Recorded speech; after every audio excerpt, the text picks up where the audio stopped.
Uy, hali kayo't samahan nyo kaming kumain ng langka. 3 araw na naming inaantay to guys na mahinog. Finally, ito na siya. Kulay yellow pala kapag hinog na siya, ano. Yung mga iba kulay orange. Masarap din itong ilagay sa, ano na yun? Bilo-bilo guys, o kaya sa turon. Pero sa amin, ganyan na lang nilalagay na lang namin sa diretsyon ng merienda. Ito ng mga bata, super excited. Kasi naman paborito nila ito guys. Nabili pala namin ito sa Filipino store sa Seafood City. Tiga $0.79 per pound. So 31 pounds ito gaano kalaki. Ganyan. So, total niya is $23 yata. Pero sulit naman guys. Alam nyo no, as of today, may kalahati pang natira. Nakailan na kami ng kain.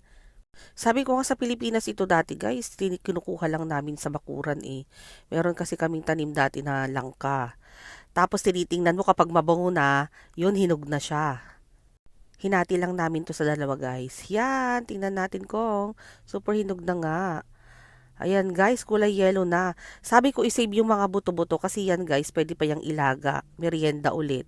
Lagyan daw ng mga oil yung kanilang mga kamay para hindi dumikit yung itong ating langka. Seasonal naman kasi itong fruit na to guys. Madalang lang kaming makabili nito. Kaya kung meron kayong makita sa store, binibili talaga namin. Kasi paborito nga nitong mga bata. Alam mo ngayon ko nare-realize, naku, napakasarap pala ng may pananim kang mga prutas sa bakuran, no? Kasi kung gusto mong kumain, mag-crave ka ng something kagaya nitong langka o kainin mo lang.